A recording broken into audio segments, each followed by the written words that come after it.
Hi guys, வீடியோக்குள்ள போகிறதுக்கு முன்னாடி வீடியோ லைக் பண்ணிட்டு பாருங்க, சப்ஸ்கிரைப் பண்ணிட்டு பாருங்க. லாஸ்ட் எபிசோட்ல ஹீரோ வந்துட்டு யோசிச்சு பார்க்குறான். டேரிக்கும் அதுக்கப்புறம் டூஹிக்கும் என்ன சம்மந்தம்? டேரி வந்துட்டு சேர்மனோட பொண்ணு, டூஹி வந்துட்டு ஜஸ்ட் இந்த கம்பெனியில் ஒர்க் பண்ணுற எம்ப்ளாயி தான். இவங்க 2 பேருக்கும் என்ன சம்மந்தம் இருக்கும் அப்படின்னு சொல்லிட்டு இந்த பக்கம் ஹீரோ நினச்சி பார்த்துட்டு இருக்கு. இங்கே பார்த்தீங்கன்னா டியானை தான் காட்டுறாங்க. டியான் பார்த்தீங்கன்னா ஒரு செகண்ட் ஹீரோ மாதிரி இந்த ட்ராமாவில். ஸோ அவன் வந்து ஒரு விஷயத்த வந்து யோசிச்சு பார்த்துட்டு இருக்கு. அவன் ஸ்கூல் முடிஞ்சு வந்துட்டு அவங்க அம்மா பர்த்டேக்காக வந்துட்டு நிறைய செலிப்ரேட்லாம் பண்ணுறதுக்காக நிறைய எல்லாமே பலூன்லாம் வாங்கி கட்டிகிட்டு இருப்பானா. அப்போ ஹீரோ வருவான். என்னாச்சு இன்றைக்கி என்ன ரொம்ப ஹாப்பியாக இருக்கேங்கும் போது, பாருங்கள் நான் டெக்கரேஷன்லாம் பண்ணியிருக்கேன், அம்மாவுக்கு இன்றைக்கி பர்த்டே, அம்மா ட்ராவலில் இருக்காங்க, கண்டிப்பாக வீட்டுக்கு வந்ததுக்கப்புறம் நான் அம்மா கிட்டே வந்துட்டு சர்ப்ரைஸ் பண்ண போகிறேன். அது மட்டும் இல்லாமல் எனக்கு ஒரு பைக் வாங்கி வைக்க போகிறேன் அப்படின்னு சொல்லிட்டு, இந்த நோட் நல்லா இருக்கா அப்படின்னு சொல்லிட்டு கிரிட்டிங் கார்டை வந்து காட்டுவான். அப்போ வந்து ஹீரோ சொல்லுவான், அதெல்லாம் ஓகே தான், இந்த செலிப்ரேஷன்லாம் ஓகே தான், ஆனால் பைக் வாங்கி தருவாங்களா என்னன்னு தெரியலையே, நீ வந்து உனக்கு ஒரு நீடுக்காக நீ வந்துட்டு செலிப்ரேட் பண்ணால் அது நல்லா இருக்காதுங்கும் போது, ஆனால் அப்படியே சொல்கிறீங்க, ஆனால் உண்மையிலேயே எங்கள் அம்மா மேலே பாசத்தில் தான் நான் இந்த மாதிரி பண்ணுறேன் அப்படின்னு சொல்லிட்டு, பைக் வந்து நெசசரி தான், பட் இருந்தாலுமே எல்லாமே வந்துட்டு எங்கள் அம்மாவை சர்ப்ரைஸ் பண்ணதை இதெல்லாம் பண்ணிகிட்ருக்கேன் அப்படின்னு சொல்லிட்டு அவன் வந்துட்டு டிசைன்லாம் பண்ணிகிட்டு இருப்பானா, எல்லா பலூனுமே வந்து அழகாக வச்சுட்டு இருப்பான். அப்போ பார்த்தீங்கன்னா ஹீரோக்கு வந்து ஒரு கால் வரும். எந்த ஹாஸ்பிட்டல், எப்போ, எங்கே அப்படின்னு சொல்லிட்டு ஹீரோ வந்து பதட்டமாக பேசுவான். அப்போ கரெக்டாக வந்துட்டு ஓட்டையான் இருக்கான அவன் செகண்ட் ஹீரோ வந்துட்டு என்ன ஆச்சு அப்படின்னு சொல்லிட்டு வந்து கேட்பான். ஒன்றும் இல்லை, உனக்கு சம்மந்தம் இல்லாத விஷயம்னு சொல்லிட்டு போகிறப்ப வந்துட்டு ஓட்டையான் மேலே வந்துட்டு கையை வச்சு தட்டி கொடுத்துட்டு போவான். அதுக்கப்புறம் அவன் போயிடுவான், ஹீரோ வந்துட்டு போயிடுவானா. அப்போ இவன் ஹாப்பியாக வந்துட்டு அம்மாக்காக வெயிட் பண்ணிட்டு இருப்பான். அப்போதைக்கு ஒரு காமெடி சேனலில் உட்காந்து பார்த்துட்டு இருப்பான். பார்த்து பயங்கரமாக சிரிச்சிட்டு இருப்பானா. அப்போ தான் கீழே வந்துட்டு ஒரு ஃப்ளாஷ் நியூஸ் ஓடும். இந்த மாதிரி டியாங் ஏர்லைனோட சேர்மனோட ஒய்ஃப் வந்து ஆக்சிடென்ட்டில் வந்துட்டு இறந்து போயிட்டாங்க அப்படின்னு சொல்லிட்டு. ஆக்சுவலி யாருன்னா செகண்ட் ஹீரோட அம்மா பற்றி தான் சொல்லிட்டு இருக்காங்க, டியானோட அம்மா பற்றி தான். இது தெரிஞ்சோடனே வந்து டியான் அந்த இடத்த விட்டு ஓட ஆரம்பிச்சிருவான். அம்மான்னு சொல்லிட்டு ஹாஸ்பிட்டலுக்கு வந்து எந்த ஹாஸ்பிட்டலில் இருக்காங்க போட்டிருப்பாங்களே, ஸோ அந்த ஹாஸ்பிட்டலுக்கும் வந்துடுவான். பார்த்தீங்கன்னா ஹீரோ வந்துட்டு ஸ்டாப் பண்ணிடுவான், வேண்டாம் அம்மாவை பார்க்க வேணாம் அப்படின்னு சொல்லிட்டு ஹீரோ வந்து தடுத்துருவான். அம்மா அம்மான்னு சொல்லிட்டு இங்கே வந்துட்டு ஓட்டையன் வந்து கத்திக்கிட்டே இருப்பான், அம்மா ப்ளீஸ் என்னை விட்டு போகாதீங்க அப்படின்னு சொல்லிட்டு. ஆனால் அவங்களை ஃபுல்லாக கவர் பண்ணி அழைச்சிட்டு போயிடுவாங்க. நீ ஏன் இப்படி பண்ண, எங்கள் அம்மாவை ஏன் வந்துட்டு என்னை பார்க்கவில்லை, எனக்கு சம்மந்தம் இல்லாத விஷயம் நீ எப்படி சொல்லலாம், இது என்னோட அம்மா தானே அப்படின்னு சொல்லிட்டு கத்திட்டு இருப்பான். இங்கே பார்த்தீங்கன்னா சேர்மனுக்கு ரொம்பவே கஷ்டமாக இருக்கும். தன்னோட பையனை பார்த்து, எங்கள் அம்மா என்னை விட்டு போயிட்டாங்க, என் கூட அன்பாக இருந்தது எங்கள் அம்மா மட்டும்தான் அப்படின்னு சொல்லிட்டு ரொம்ப ஃபீல் பண்ணி எழுதிட்டு இருப்பான். அதை பார்க்க நம்மளுக்கே ரொம்ப கஷ்டமாக இருக்கும். ஹீரோவால் ஒன்றுமே சொல்ல முடியாது. ஹீரோ வந்துட்டு கொஞ்சம் பொருடா, நான் எல்லாமே எக்ஸ்பிளைன் பண்ணுறேன், இப்போதைக்கு அம்மாவை நீ பார்க்க வேணாடா அப்படின்னு சொல்லிட்டு பிடிச்சி வச்சுப்பாரு. டியாங்க வந்துட்டு அம்மாவை பார்க்க விடாமல் வந்துட்டு ஹீரோ வந்து பிடிச்சி வச்சிருப்பார்ல. ஸோ அதெல்லாம் வந்து நினச்சி பார்த்துட்டு, என்னதான் நாங்கள் கூட இருந்தாலுமே என் மனசில் நிறைய அவங்க மேலே வந்துட்டு கிரிட்ஜ் இருக்குது அப்படின்னு சொல்லிட்டு ஹீரோ வந்து நினச்சி பார்த்துட்டு இருப்பான் செகண்ட் ஹீரோ. இங்கே பார்த்தீங்கன்னா டேரி வந்துட்டு காங்கிட்ட புலம்பிட்டு இருப்பா, என்ன இது என்னால் நம்பவே முடியல, ஓஜின் வந்து லவ் பண்ணுறானோ, அதுவும் கல்யாணம் பண்ணிக்க போகிறானா, அவன் என்ன தான் இருந்தாலுமே என்னோட ஃப்ரெண்டு, என்கிட்ட ஒரு வார்த்தை கூட சொல்லலை, முன்னாடி ஏதாச்சும் இருந்தாலும் டிஸ்கஸ் பண்ணுவான், இப்போல்லாம் வந்துட்டு என்கிட்ட ரொம்ப ஸ்ட்ரென்ஜ்மெண்ட் நடந்துக்கிறான், எப்படி அவன் வந்து கல்யாணம் பண்ணிக்கலாம் அப்படின்னு சொல்லிட்டு வந்து புலம்பிட்டு இருப்பாள். அப்போ காங் வந்து காதில் வாங்கிட்டு இருப்பான். அப்போ காங் சொல்லுவான், சரி உனக்கு ஓவராகவே இல்லையா, நான் உன் ஹஸ்பண்ட் அவன் முன்னாடியே இருக்கேன், நீ வந்துட்டு ஓஜினை பற்றி புலம்பிட்டு இருக்கேன், எனக்கு புரியுது அவன் உனக்கு ஃப்ரெண்டுக்கும் மேலேண்டு, ஆனால் இருந்தாலுமே ஹஸ்பண்ட் முன்னாடி இப்பெல்லாம் புலம்பலாமா அப்படின்னு சொல்லிட்டு காங் வந்து கேட்பான். அட சும்மா இருடா, நான் அதை வச்சு நான் புலம்பலை, அவன் யார் வேணால் கல்யாணம் பண்ணிக்கிட்டோம், அது பிரச்சனை கிடையாது, ஆனால் அவன் கல்யாணம் பண்ணுற பொண்ணு வேறு யாருமே கிடையாது, டூஹி, அவ்வளோ போய் கல்யாணம் பண்ணுறான். டூஹி காசுக்காக என்ன வேணால் செய்வாள், சொல்லப்போனால் காசுக்காக என்கிட்ட நாய் மாதிரி கடந்தவா, அவளை போய் அவன் வந்து கல்யாணம் பண்ணுறான், அவனோட டேஸ்ட் என்ன இப்படி இருக்குன்னு சொல்லிட்டு டேரி வந்து பேசிகிட்டு இருப்பாள். அப்போ தான் வந்து காங் தெரியும், அது டூஹியா அப்படின்னு சொல்லிட்டு. ஆமாம் அவன் டூஹியை தான் லவ் பண்ணுறானா, கூடி சீக்கிரத்தில் டூஹியை தான் கல்யாணம் பண்ணிக்க போகிறானா அப்படின்னு சொல்லும்போது ரொம்ப டென்ஷனாக, 2 பேருக்குமே டென்ஷனாக இருக்கும். இவனுக்கு வந்து டூஹியால் வந்துட்டு ஏதோ சம்திங் தெரிஞ்சிருக்கும் போல், இவன் பண்ணுற ஏதோ ஒரு விஷயம் வந்து டூஹிக்கு தெரிஞ்சிருக்கும் போல், அதனால் காங் வந்துட்டு கொஞ்சம் பயமாகவே இருக்கும். நெக்ஸ்ட்டு பார்த்தீங்கன்னா அங்கே பிஏ வருவார். ஸோ அவர்கிட்ட வந்துட்டு அவங்க அப்பாவோட பிஏ இருக்காங்களா, சேர்மனோட பிஏ, அவர் வருவார்.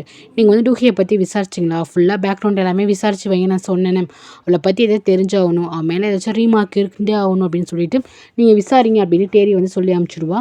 அதுக்கப்புறம் காங்க சொல்லுவான், உனக்கு என்ன அவளை வேலையை விட்டு தூக்கணும் தானே, என்கிட்ட ஒரு நல்ல விஷயம் இருக்குது, லாஸ்ட் டைம் துபாய் போன ஃப்ளைட்டில் அவள் ஒழுங்காகவே ஒர்க் பண்ணலை, ஸோ அதை வச்சு கூட அவளை தூக்கலாம் அப்படின்னு சொல்லிட்டு பேசிகிட்டு இருக்கும் போது டேரி, அப்படியா அதை வச்சு அவளை தூக்கலாம்ல அப்படின்னு சொல்லிட்டு, என்ன இப்படி ஒரு டேஸ்ட் அவனுக்கு எப்படி போச்சு அப்படின்னு சொல்லிட்டு புலம்பிட்டு இருப்பான். நெக்ஸ்ட் பார்த்தீங்கன்னா அந்த மின் இருக்கானே, ஸோ அவன் என்ன பண்ணுவான்னா ஒரு பொண்ணு கூட, அந்த ஜப்பி பொண்ணு இருப்பாள், சொன்ன ஜப்பி பொண்ணு சொல்ல தேவையில்ல, அவள் பேர் வந்து மிஞ்சி. ஸோ மிஞ்சி கூடயே வந்துட்டு நைட் ஃபுல்லாக ஸ்டே பண்ணியிருப்பான் போல். நெக்ஸ்ட் டே எஞ்சி நான் வந்துட்டு வீட்டுக்கு போகணும் பேபி அப்படின்னு சொல்லிட்டு கிளம்புவானா. அப்போ வந்துட்டு இன்னும் கொஞ்சம் நேரம் இருக்கலாம்ல, ஏன் கிளம்பி போகிறீங்க அப்படின்னு சொல்லிட்டு மிஞ்சி பொண்ணு கேட்கும். அதுக்கு வந்துட்டு இல்லை என்னோட வீட்டில் வந்துட்டு ஒய்ஃப்லாம் இருக்கா, குழந்தைங்களாம் இருக்காங்க, நான் போய் ஆகணும், இப்போ போனால் தான் நான் வந்து ட்ரெயினை பிடிக்க முடியும் அப்படின்னு சொல்லும்போது, நீங்கள் ட்ரெயின்லேயே போகிறீங்க, சரி நீங்கள் வேணால் டாக்ஸியில் போங்க அப்படின்னு சொல்லிட்டு அவன் வந்துட்டு ஒரு கார்டு கொடுப்பா. அந்த கார்டு பற்றின பார்த்தீங்கன்னா டைமண்ட் கார்டு, அது வந்து பணக்காரங்க கிட்ட தான் இருக்கும். இதை பார்த்துட்டு உனக்கு இந்த கார்டு ஏது, இந்த கார்டு வந்துட்டு பணக்காரங்க தானே வச்சிருப்பாங்க அப்படின்னு சொல்லிட்டு மீன் வந்து கேட்பானாம். அதுக்கு இந்த மிஞ்சி பொண்ணு என்ன சொல்லணும்னா, எங்கள் அம்மா வந்துட்டு ஒரு பணக்காரங்க வந்து கல்யாணம் பண்ணிட்டு போயிட்டாங்க. ஸோ அதனால எங்கள் அம்மா எனக்கு பிடிக்காது. ஆனால் எங்கள் அம்மா வந்துட்டு அடிக்கடி இந்த மாதிரி கார்டு கொடுத்து இதில் நிறைய பணம் ஏற்றி இதை யூஸ் பண்ணிக்கோன்னு சொல்லுவாங்க. பட் நான் யூஸ் பண்ணாமே வச்சுருந்தேன். இந்தாங்க இதை வச்சுக்கோங்க, இதை வந்து நீங்கள் செலவு பண்ணிக்கோங்க அப்படின்னு சொல்லிட்டு அந்த கார்டை வந்து கொடுப்பா. இவனுக்கு ரொம்ப ஹாப்பி ஆகிடும். அதுக்கப்புறம் மீன் என்ன பண்ணுவான்னா, ஹீரோட அம்மா இருக்காங்களா, அவங்களுக்கு கால் பண்ணி சாரி ஆண்டி, அன்றைக்கி நான் வந்து தப்பாக உங்ககிட்ட பேசிட்டேன். டூஹி வீட்டில் இந்த மாதிரி பிரச்சனை நடந்துச்சு, நீங்கள் வீட்டுக்கு வாங்க, அதுக்கு வந்துட்டு அப்பாலஜி விஷயமா நான் உங்கள்கிட்ட வந்துட்டு நிறைய கிஃப்ட் கொடுக்கணும்னு ஆசைப்பட்றேன். ஸோ நீங்கள் வீட்டுக்கு வந்துருங்க அப்படின்னு சொல்லிட்டு இவன் நிறைய அந்த கார்டை வச்சு நிறையா பர்ச்சேஸ் பண்ணிட்டு வீட்டில் இருக்கவங்களுக்கும் நிறையா பர்ச்சேஸ் பண்ணிட்டு போயிட்டு இருப்பான். இங்கே பார்த்தீங்கன்னா ஹீரோயின் வந்துட்டு ஒரு நாள் ஃபுல்லாக என்ன நடந்துச்சோ அது எல்லாத்தையுமே வந்து சோரங்கிட்ட வந்து சொல்லிட்டு இருப்பான். லாஸ்ட் சமயத்தில் வந்து என்ன நடந்திருக்குமோ அது வந்து சொல்லிட்டு இருப்பாள். அம்மாவை பார்த்துட்டு ரொம்ப ஃபீல் பண்ணுவான். அந்த ஆண்டி ஒன்று அடிச்சிட்டாங்களாம்மா அப்படின்னு சொல்லிட்டு கண்ணத்தை வந்து தடவி கொடுத்துட்டு இருப்பான். ஆனால் உனக்கு தெரியுமா, 2வது அடிக்கும் போது கரெக்டாக வந்து அந்த இடத்துக்கு வந்துட்டு ஓஜின் வந்துட்டார். அவர் வந்து என்னை வந்துட்டு காப்பாற்றிட்டாருங்கும் போது ஓஜின் வந்துட்டு சூப்பர்மேன் மாதிரி இருக்காரு, அவர் உங்களை அடிக்கடி காப்பாற்றுறாரு அப்படின்னு சொல்லிட்டு இந்த பொண்ணு வந்து பேசிகிட்டு இருக்குமா. ஆமாம், அவரை பார்க்கும்போது உன்னோட பாட்டி மாதிரியே தெரியுது. சரி ஓகே, இந்த விஷயம் வந்து சீக்ரெட்டாகவே இருக்கட்டும், நீ யார்ட்டையுமே சொல்லாது அப்படின்னு சொல்லிட்டு 2 பேரும் பேசிகிட்டு இருப்பாங்களா. கரெக்டாக அப்போ வந்துட்டு இவங்க அம்மா வந்துருவாங்க. இந்த மாதிரி உன் ஹஸ்பண்டுக்கு என்ன ஜாப் கிடச்சிச்சா, ஏன் ஃபஸ்ட் நாள் சம்பளம் வந்தால் அதை உடனே வந்து செலவு பண்ணணுமா, என்னை பாரு என்னை வந்து கூப்பிட்டுருக்கான், அதை உங்கள் வீட்டுக்கு கூப்பிட்டுருக்கான், நிறைய ஏதோ திங்ஸ் வாங்கிட்டு வந்திருக்கானா, அவனால் சேவ் பண்ணலாம் வச்சுக்க முடியாதா அப்படின்னு சொல்லிட்டு திட்டிகிட்டு இருப்பாங்க. அப்படியே வாங்க வீட்டுக்கு போகலாம் வாங்கம்மா அப்படின்னு சொல்லிட்டு வீட்டுக்கு போனால் நிறைய திங்ஸ் வாங்கிட்டு வந்திருப்பான். குட்டி பொண்ணுக்கு பேக்லாம் வாங்கிட்டு வந்திருப்பான். ஜோருங்க வந்து ரொம்ப ஹாப்பியாக இருப்பா. அப்பா தேங்க்ஸ்ப்பா அப்படின்னு சொல்லிட்டு எல்லாருக்குமே திங்ஸ் வாங்கிட்டு வந்திருப்பான். ஸோ எல்லாமே ரொம்ப காஸ்ட்லியாக இருக்குமா. அவங்க வீட்டில் இருக்கவங்க எல்லாருமே ஹாப்பியாகிடுவாங்க. மினியோட அம்மா, அதுக்கப்புறம் ஹீரோயின் எல்லாருமே ஹாப்பியாக தான் இருப்பாங்க. ஆனால் வந்துட்டு ஹீரோயின் அம்மா இருக்காங்கல்ல, அவங்க மட்டும் என்ன பண்ணுவாங்கன்னா, ஏன் இந்த மாதிரிலாம் வந்துட்டு அதிகமாக செலவு பண்ணுறீங்க, இதெல்லாம் சேவ் பண்ண வச்சுக்க வேண்டியதானே அப்படின்னு சொல்லிட்டு திட்டிகிட்டு இருப்பாங்களா. அப்போ வந்துட்டு இவங்களுக்கு கஷ்டமாக இருக்கும். நம்மளோட மருமகம் வந்து கஷ்டப்படுறாங்க, நம்ம பொண்ணு தான் எல்லா வேலையும் பார்க்குறா, அவள் அதுக்கு மேலே கஷ்டப்படுறா, இப்போ சமயத்தை நம்ம வந்து ரிட்டர்ன் பண்ணிடலாம் அப்படின்னு சொல்லிட்டு பில்லை பார்த்துருமே அது இவ்வளோ அமௌண்ட்டுன்ட்டு அவங்க ரிட்டர்ன் பண்ணிடுவேன் அப்படின்னு சொல்லிட்டு இருப்பாங்க. ஆனால் அது யாருமே காதில் வாங்கியிருக்க மாட்டாங்க. எல்லாரும் ஹாப்பியாக இருப்பாங்க. நெக்ஸ்ட் டே பார்த்தீங்கன்னா சேர்மனை பார்க்க பிஏ போவாங்க. போய் என்ன சொல்வாருன்னா, இந்த மாதிரி டேரி வந்துட்டு டேரக்ட் போஸ்ட்லேருந்து தூக்கிட்டாங்கல்ல, இந்த கம்பெனியில் லாஸ்ட்டில் மிஸ்டேக் பண்ணியிருப்பாண்டு. இப்போ அவங்க வந்துட்டு வாலண்டியராக வந்துட்டு இன்னொரு கம்யூனிட்டியில் வந்து சேர்ந்துருக்காங்க. அது பார்த்திங்கன்னா ஹெல்ப் பண்ணுற கம்யூனிட்டி இவங்க கம்பெனிலே இருக்கும் போல். ஸோ இவருக்கு வந்து பிடிக்காது. இப்போதைக்கு டேரி வந்துட்டு கம்பெனி விட்டு நவுந்து இருந்தால் மட்டும் தான் இவங்களுக்கு எல்லா சலுகையுமே கிடைக்கும். டேரியால் இவங்க கம்பெனிக்கு வந்துட்டு ஏதாச்சும் பிரச்சனை நடக்கும், சப்போஸ் பேட் கமெண்ட்ஸ் இதெல்லாம் வரும்னு சொல்லிட்டு டேரியை பக்கம் போவாங்க. எதுக்கு நீ இந்த மாதிரிலாம் போகிறேன், நான் தான் உன்னை இந்த கம்பெனியில் எதுலையுமே சம்மந்தப்படக்கூடாது, நீ ஒதுங்கி நான் சொன்னேனே அப்படின்னு சொல்லிட்டு அவங்க அப்பா வந்து கேட்பாரு. அதுக்கு டேரி என்ன சொல்லுவானா, நான் தான் வந்துட்டு என்னோட பெரிய போஸ்டிங்கே விட்டு கொடுத்துட்டு கீழே வந்துட்டேன். இப்போது நான் பண்ண தப்புக்கு வந்துட்டு நான் வந்து பரிகாரம் பார்க்குறேன். ஸோ அதனால் நான் ஹெல்ப் பண்ணலான்னு இறங்கிட்டேன். அதனால தான் இந்த டிபார்ட்மெண்ட்டை நான் சேர்ந்துருக்கேன். ஏன் இந்த கவுன்சிலிங் நான் பண்ணவே கூடாதா, மற்றவங்களுக்கு ஹெல்ப் பண்ணவே கூடாதா அப்படின்னு சொல்லிட்டு நான் இப்போ வந்து புதுசாக மாறிட்டேப்பா அப்படின்னு சொல்லிட்டு பேசிகிட்டு இருக்கா. ஆனால் அவங்க அப்பாவுக்கு தெரியும் இந்த பொண்ணு மாறாது அப்படின்னு சொல்லிட்டு அதோ பப்ளிக்காக பேசிகிட்டு இருக்காள் அவங்க அப்பா கிட்ட. அவங்களால வந்துட்டு எந்த ரியாக்டுமே பண்ண முடியாது. ஏதாச்சும் ரியாக்ட் பண்ணால் தன்னோட மானம் போயிடும், கம்பெனி மானம் போயிடும் அப்படின்னு சொல்லிட்டு அவர் வந்துட்டு பொறுமையாக வந்துட்டு பேசிகிட்டு இருக்காரு. ஆனால் அவள் எதுவுமே கேட்க மாட்டா. சுற்றி வந்துட்டு மீடியா பீப்புளெலாம் ஃபோட்டோ எடுத்துகிட்டு இருக்காங்க. ஸோ அவரால் ஒன்றுமே சொல்ல முடியாது. அவள் டேரி வந்துட்டு கிளம்பி போயிடுறான்.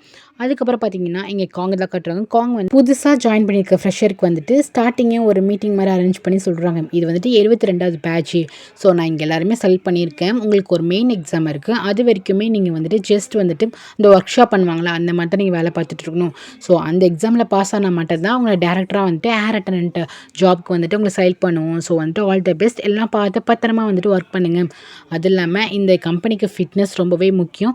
ஸோ எல்லா கிளாஸும் அட்டென்ட் பண்ணணும். ஸ்பீச், ஃபிட்னஸ் எல்லாமே ரொம்ப இம்பார்ட்டன்ட் அப்படின்னு சொல்லிட்டு அவர் வந்துட்டு ஸ்பீச் கொடுத்துட்டு இருப்பார். அப்போ மின்ஹி மட்டும் அவர் பேசுகிறதுல கவனிக்கவே மாட்டாள். அவள் ஃபுல்லாக வந்துட்டு ஓட்டை எங்கே இருக்கான்னு ஸோ அவனை தான் அப்படியே பார்த்துக்கிட்டே இருப்பாள். அவளுக்கு என்னென்னா ஓட்டை எங்கே எப்படிச்சு கரெக்ட் பண்ணிடணும், ஏன்னா இவன் தான் சேர்மனோட பையன் அப்படின்னு சொல்லிட்டு தெரியும்ல. ஸோ அப்படியே பார்த்துட்டே இருப்பான். நெக்ஸ்ட்டு சேர்மன் வந்துட்டு ஹீரோ கூப்பிட்டு இந்த மாதிரி டேரி இந்த மாதிரிலாம் பண்ணிகிட்ருக்கப்பா, என்ன பிரச்சனை ஆக போகுதுன்னே தெரியல, இல்லை வேறு மினிஸ்டர் வந்துட்டு நம்ம கம்பெனிக்கு நிறைய அப்ரூவல் தரணும், இந்த மாதிரி ஏதாச்சும் பிரச்சனை பண்ணி வச்சாருன்னா அந்த அப்ரூவல் எல்லாமே போயிடுமே அப்படின்னு சொல்லிட்டு இவருக்கு ரொம்ப வருத்தமாக இருக்கும். இவரோட ப்ராஜெக்ட் எப்படின்னா சின்ன சின்ன ஊருக்குலாம் போயிட்டு நம்ம ஃப்ளைட்டு போய் ஆகணும் அப்படின்னு சொல்லிட்டு இவரோட கனவு பெருசாக இருக்குது. ஸோ அதுக்கு வந்துட்டு இந்த டிரான்ஸ்போர்ட் மினிஸ்டர் இருக்காரு, அவர் வந்து அப்ரூவ் கொடுக்கணும். டேரியால் ஏதாச்சும் பிரச்சனை ஆகிடுமோ அப்படின்னு சொல்லிட்டு வந்து பயப்படுறாரு. டேரியாரில் பண்ண வேலையெல்லாம் வந்து அந்த மினிஸ்டருக்கு தெரியும். ஸோ அவர்லாம் வந்து இந்த கம்பெனியில் ஒர்க் பண்ணக்கூடாதுன்னு நினச்சிட்டு இருக்காங்க. இப்போ வந்துட்டு இந்த ஹெல்ப் பண்ணுற வாலண்டியர் பொறுப்பு அப்படின்னு சொல்லிட்டு வந்து திருப்பி ஜாயின் பண்ணி வச்சிருக்கா. ஸோ அவருக்கு வந்து பயமாக இருக்குது. நெக்ஸ்ட்டு பார்த்தீங்கன்னா ஹீரோயினை தான் காட்டுறாங்க. அவங்களோட ஏர்லைன்லேயும் வந்துட்டு ஒரு லைப்ரரி மாதிரி இருக்கும். அதில் வந்துட்டு பார்க்குறா இந்த மாதிரி ஏதாச்சும் வந்துட்டு தப்பு பண்ணிட்டோம் ஏதாச்சும் பண்ணிட்டோம் அப்படின்னா திருப்பி எப்படி வந்து இந்த கம்பெனியில் வந்து ஜாயின் பண்ணுறது, சஸ்பென்ஸ்லேருந்து ஆர்டர்லேருந்து எப்படி நம்ம வந்துட்டு ஒழுங்காக ஒர்க் பண்ணுறதுக்கு எப்படிலாம் வந்துட்டு மாறலாம் அப்படின்னு சொல்லிட்டு படிச்சுட்டு இருப்பாள். அப்போ வந்துட்டு அங்கே சீஃப் வருவாங்க. வந்து பார்த்துட்டு டூஹி நீ என்ன பண்ணிட்டு இருக்க அப்படின்னு சொல்லிட்டு கேட்பாங்க. ஸோ டூஹி வந்து சொல்லிட்டு இருப்பா எல்லாம் மறந்து போச்சு மேடம், நம்ம சஸ்பெண்டெல்லாம் இருந்தது இல்லைல்ல, ஸோ அதெல்லாம் படிச்சுட்டு இருக்கேன் அப்படின்னு சொல்லும்போது ஒன்றும் பிரச்சனை இல்லை, நீ கண்டிப்பாக திருப்பி பேக் வந்துடுவேன், நீ கண்டிப்பாக வந்துட்டு நல்லா ஒர்க் பண்ணுவேன், எனக்கு நல்லாவே தெரியும், சீஃப் ஆகிற எல்லா தரமும் உன்ட்ட இருக்குது அப்படின்னு சொல்லிட்டு ஆல் த பெஸ்ட் அப்படின்னு சொல்லிட்டு போவாங்க. இங்கே வந்து டூஹி இவ்வளோ கஷ்டப்பட்டுட்டு இருக்கதை வந்துட்டு ஹீரோ வந்து பார்த்துட்டு இருப்பான். மீன் சங்கி கஷ்டப்பட்டுட்டு இருக்கதை சரி நம்ம போய் பேசுவோம் அப்படின்னு சொல்லிட்டு அப்படியே போவானா. அப்போ கரெக்டாக வந்து ஓட்டையனை வந்து அங்கே வந்து ஸ்டாப் பண்ணிவிடுவான். எங்கே போகிறீங்க சாங் அப்படின்னு சொல்லிட்டு கேட்பான். ஹீரோட ஃபுல் நேம் வந்து சாங் ஓஜின். ஸோ அதனால் சாங்னு சொல்கிறான். வணக்கம் பைலட்னு சொல்லிட்டு ஒரு வணக்கத்தை வச்சுட்டு எப்படி இருக்கு என்னோட ட்ரெஸ் நல்லா இருக்கா அப்படின்னு சொல்லிட்டு அவன் ட்ரெஸ்ஸை காட்டுவான். ஆக்சுவலாக அது வந்து ஹீரோட ட்ரெஸ் போல் எப்படி இருக்குது நல்லா இருக்கா அப்படின்னு சொல்லிட்டு கேட்கும்போது இந்த ட்ரெஸ் எங்கேயோ பார்த்தாம இருக்கு, என்ன என்னோட கபோர்ட்லேருந்து எடுத்து போட்டிருக்கியோ அப்படின்னு சொல்லிட்டு ஹீரோ வந்து கேட்பான். ஆமாம் உங்களை விட எனக்கு இந்த பிராண்ட் செம்மையாக எடுக்குதில்ல அப்படின்னு சொல்லிட்டு ஹீரோ வந்து கேட்பானா. செகண்ட் ஹீரோ வந்துட்டு கேட்பானா. ஓகே நல்லா தான் இருக்குது அப்படின்னு சொல்லிட்டு ஹீரோ சொல்லிவிட்டு நான் வந்து நம்ம ஹீரோனை வந்துட்டு பார்க்க போவோம். அப்போ டக்குன்னு வந்துட்டு ஓட்டையான் வந்துட்டு பிடிச்சிட்டு எங்கே போகிறீங்க நீங்கள் வந்துட்டு டூஹி கிட்ட தானே போகிறீங்க, நான் உங்ககிட்ட ஒரு விஷயம் சொல்லணும், நான் உங்களை வந்து மறக்கவே இல்லை, அன்றைக்கி எங்கள் அம்மா இறந்தப்போ எங்கள் அம்மாவை லாஸ்ட் சமயத்தில் கூட நான் பார்க்க விடாமல் ஆக்கிட்டீங்கல்ல, ஸோ அந்த வெறி எனக்கு வந்து உங்கள் மேலே இருக்குது, நான் கேஷுவலாக பேசுனால எனக்கு அந்த வெஞ்சன்ஸ் இல்லைன்னு நினச்சிட்ருக்கீங்களா, எங்கள் அம்மா இறந்து போகிற தருவாயில் வந்துட்டு எங்கள் அம்மாட்ட பேசவே கூடாத அளவுக்கு நான் ஆக்கிட்டீங்களே, உங்களோட பிளான் என்ன தான், எங்கள் அப்பாக்கிட்டே வந்து நல்லா பேசிகிட்ருக்கீங்க, இந்த கம்பெனிக்கு ஆகலான்னு ட்ரை பண்ணிகிட்ருக்கீங்களா, அன்றைக்கி லாஸ்ட் சமயத்தில் உனக்கு தேவையில்லாத விஷயம் அப்படின்னு சொல்லிட்டு எங்கள் அம்மாவோட டெத்தே வந்து நீங்கள் என்கிட்ட வந்து மறைச்சிருக்கீங்க அப்படின்னு சொல்லிட்டு ஹீரோட்ட வந்து ரொம்ப ஹாஷாக பேசுவான். ஹீரோக்கு ஒன்றுமே புரியாது, இப்போ எதுக்கு இவன் ஹாஷாக பேசுகிறான் அப்படின்னு சொல்லிட்டு சரிங்க பார்ப்பா அவனுக்கு சொன்னால் புரியாது அப்படின்னு சொல்லிட்டு டூஹி நோக்கி நடப்பார். அதே மாதிரி தான் நான் வந்துட்டு சின்ன பையன் கிடையாது, நான் இப்போ ட்ரெஸ்ஸை வந்து வியர் பண்ணியிருக்கேன், அந்த ட்ரெஸ் வந்துட்டு எனக்கு பெருசாக இருக்கலாம், நான் கூட சின்னதாக இருக்கலாம், ஆனாலும் நான் வந்துட்டு சின்ன பையன் ஒன்றும் கிடையாது, நான் இப்போ வளர்ந்துட்டேன், அதே தான் இப்போயும் சொல்கிறேன், அன்றைக்கி வந்துட்டு எங்கள் அம்மா வந்துட்டு என்னை விட்டு பிரிச்சுட்டிங்க, ஆனால் இப்போ டூஹியை வந்துட்டு என்கிட்டேருந்து பிரிக்கவே முடியாது, உங்களுக்கு புரியுதில்ல, டூஹி வந்துட்டு என்னோடவ, அவகிட்ட வந்து நெருங்குற வேலை வச்சுக்காதீங்க, டூஹி வந்துட்டு எனக்குள்ளவ அப்படின்னு சொல்லிட்டு டூஹியை வந்து நான் விரும்புகிறேன் அப்படின்னு சொல்லிட்டு போவான். ஹீரோக்கு அப்படியே ஷாக்காக இருக்கும், இவன் என்ன சொல்கிறான் அப்படின்னு சொல்லிட்டு பார்க்கும்போது ஆமாம் டூஹிட்ட நெருங்காதீங்க, டூஹி வந்துட்டு எனக்கானவ அப்படின்னு சொல்லிட்டு அப்போ அப்படியே பேசிகிட்டு இருப்பாங்களா. அப்போ வந்து டூஹி வந்து பார்த்துட்டு என்ன ஆச்சு அப்படின்னு சொல்லிட்டு கேட்பா. நத்திங் டூஹி ஒன்றும் இல்லை அப்படின்னு சொல்லிட்டு ஹீரோ பார்த்துட்டு போங்க ரன்வேல வந்து ரொம்ப பனிமூட்டமாக இருக்கான், இப்போ தான் போனால் சீக்கிரம் வந்து ஃப்ளைட்டை வந்து டேக் ஆஃப் பண்ண முடியும், போங்கன்னு சொல்லி அமுச்சுட்ருவான். ஹீரோ வந்துட்டு இப்போ என்ன பேசுறதுன்னு தெரியாமல் அந்த இடத்த விட்டு கிளம்பி போயிடுவான். அதுக்கப்புறம் டூஹி உட்காந்துருப்பாளா, நீ எதுக்கு ரொம்ப அப்செட்டாக இருக்க, நான் இந்த கேன்லைனில் வந்துட்டு ஜாயின் பண்ணிட்டு உனக்கு ஒரு விஷயம் தெரியுமா, அந்த டேரி வந்து திருப்பி இந்த கம்பெனிக்குள்ளே வந்துட்டாங்களா, நம்மளோட மேல் ஃப்ளோரில் தான் அவங்க இருக்காங்களா அப்படின்னு சொன்னோமே ஹீரோனுக்கு வந்துட்டு விக்கல் எடுக்க ஆரம்பிச்சு என்ன சொல்கிற அப்படின்னு சொல்லிட்டு டூஹி வந்து கேட்பாளா. சரி நீங்கள் வந்துட்டு கவலைப்படாதீங்க, நான் வந்துட்டு ஓட்டியன் மாதிரி ஒரே நடிச்சேன், அதனால் வந்து டேரியை பற்றியும் தெரியும், அவளை வந்துட்டு என் மேலே செம்ம கோவத்தில் இருக்கிறா, ஸோ அவள் என்னை வந்து ரிவெஞ்ச் எடுக்கிறதுக்கு நிறைய சான்ஸ் கிடைக்கும், நம்ம 2 பேரும் சேர்ந்து ஃபைட் பண்ணி அவளை வந்து தோக்கடிக்கிறோம் அப்படின்னு சொல்லிட்டு இவன் வந்துட்டு ஒன்றுமே புரியாமல் ஆறுதலாக இப்போதைக்கு பேசி வைக்கிறான். நெக்ஸ்ட் ஹீரோ தான் காட்டுறாங்க. ஹீரோ வந்துட்டு ஓட்டையான் பேசியிருப்பானா, ஸோ அதை தான் திருப்பி ஓடிட்டுருக்கு. ஹீரோக்கு வந்துட்டு இப்போல்லாம் டூஹியை ரொம்ப பிடிக்க ஆரம்பிச்சிச்சு. டூஹியாக இருக்குது சன்னியை, ஸோ அவன் எவ்வளோ தைரியமாக இருந்தால் என்கிட்ட வந்து இந்த மாதிரி பேசியிருப்பான் அப்படின்னு சொல்லிட்டு டென்ஷனாக வந்து அதை நினச்சி பார்த்துட்டு இருப்பானா. அப்போ வந்துட்டு கோஆப்ரேட் வந்துட்டு என்னாச்சு, ஃப்ளைட் வந்துட்டு லேண்ட் ஆக போகுது, இன்னும் அனௌன்ஸ் பண்ணாமல் இருக்கே அப்படின்னு சொல்லிட்டு கேட்பாரு. அப்படின்னு சொல்லிட்டு ஹீரோ வந்து அப்படி ரொம்ப டல்லாகவே அனௌன்ஸ் பண்ணுவானா, என்னாச்சு இந்த பையனுக்கு அப்படின்னு சொல்லிட்டு அந்த பார்க்குங்கிறவர் வந்து பார்த்துட்டு இருப்பாரு. நெக்ஸ்ட் பார்த்தீங்கன்னா ஃப்ளைட்டில் ஒர்க் பண்ணிட்டு இருப்பாங்கல்ல, ஸோ டூஹி கூட அவங்க எல்லாருமே காசி பேச ஆரம்பிச்சிருவாங்க. பாத்தியா வந்து டூஹி என்ன பண்ணி வச்சிருக்கான்னு, அவள் நிறைய கிரிமினல் வேலை பண்ணி வச்சிருக்காளாம், இந்த மாடல் ஆனது கூட வந்துட்டு டேரி மேடமே கரெக்ட் பண்ணித்தானாம், ஆல்ரெடி மாடலாக இருந்த பொண்ணை வேணுக்கிட்டே வேலையை விட்டு தூக்கிட்டு இவன் அந்த பிளேஸ்க்கு வந்திருக்கா, இவன் வந்துட்டு என்னென்ன வேலை பார்த்துருக்கா பாருங்கன்னு சொல்லிட்டு உண்மையிலே டூஹி இதெல்லாம் பண்ணியிருப்பா போல. ஸோ அதெல்லாம் வந்து பேசிகிட்டு இருக்காங்க. அதுக்கப்புறம் லைட்டாக ரூம் வரையும் பேசிகிட்டு இருக்காங்க. அவள் நிறைய டிபார்ட்மெண்ட்டில் இருக்கவங்ககிட்டலாம் வந்துட்டு நிறைய காசு வாங்கியிருக்கலாம், ஜூனியர் கிட்டலாம் காசு வாங்கியிருக்கலாம், நிறைய சீனியர் ஸ்டாஃப் வந்துட்டு பாய் ஃப்ரெண்டாக வச்சிருக்கலாம் அப்படின்னு சொல்லிட்டு டூஹியை பற்றி எல்லாரும் தப்பாக பேசிகிட்டு இருப்பாங்க. அப்போ யாங்க்கு ரொம்ப சந்தோஷமாக இருக்கும். அதெல்லாம் மனசில் நினச்சிட்டு இருக்கா. டூஹிக்கு வந்துட்டு நிறைய ஆல்கஹால் குடிச்சு இவன் மறுக்கிற வியாதி வேறு வந்துருச்சு, அது தெரிஞ்சா என்னாக போதும் அப்படின்னு சொல்லிட்டு யாங் வந்து மனசில் நினச்சிட்டு இருப்பா. நெக்ஸ்ட் அந்த கிட்ட போய்ட்டு மேனேஜர் வந்து பேசுவாங்க.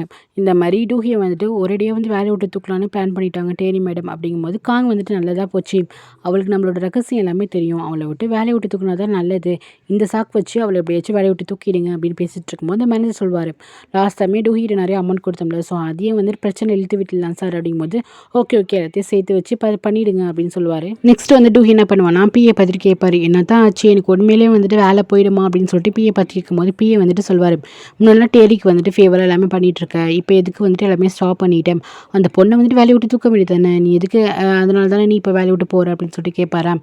இல்லை இந்த பொண்ணு இந்த தப்பு பண்ணல, அவங்க தான் சாரி கேட்கணும்ல, இப்போ எதுக்கு அந்த மாதிரி பண்ணுறாங்க அப்படின்னு சொல்லிட்டு கேட்கும்போது எப்பவுமே டூஹி சொல்கிறது தான் நடக்கும், ஐ மீன் டேரி சொல்கிறது தான் நடக்கும், இப்போ நீ ஆப்போசிட்டாக நடந்துக்கிறல, ஸோ அதனால தான் அவனை வேலையை விட்டு தூக்கணுங்கிறாங்க, அது இல்லாமல் அவள் வேறு ஹெல்பிங் கமிட்டியில் வந்து சேர்ந்துருக்கா, ஸோ அவளோட சேர்ந்து எல்லாரும் மீட்டிங்கில் இருப்பாங்க, நான் சொல்கிறேன் நீனே வந்து ரிசைன் பண்ணிட்டு போயிடு, இல்லைன்னா அவங்களே உன்னை வேலையை விட்டு தூக்குனாங்கன்னா உன்னோட சம்பளத்தையும் வந்து பிடிச்சிப்பாங்க அப்படின்னு சொல்லிட்டு ஹீரோ வந்துட்டு சொல்லுவார், ஒரு அட்வைஸ் சொல்லுவார். அப்போ ஹீரோயின் வந்துட்டு வேறு சான்ஸே இல்லையா அப்படிங்கும்போது பேசாமல் நீ டேரி வந்துட்டு சொன்னதே வந்து செஞ்சுப்பாரு, நான் வேணா டேரிகிட்ட பேசி பார்க்குறேம்மா அப்படின்னு சொல்லிட்டு அவர் போயிடுவார்.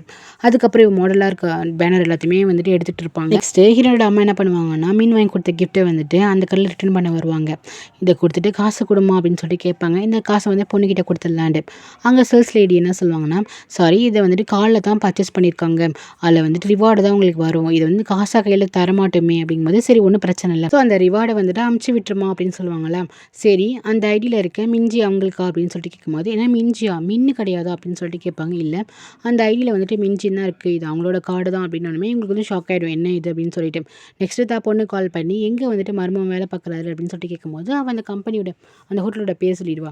அதுக்கப்புறம் இவங்க வந்துட்டு அந்த ஹோட்டலுக்கு போவாங்க. போனப்போ அவங்க கரெக்டாக அங்கே மிஞ்சி தான் இருப்பாங்க. அவங்க வந்துட்டு வாங்க மேடம் அப்படின்னு சொல்லிட்டு கூப்பிடுவாங்க.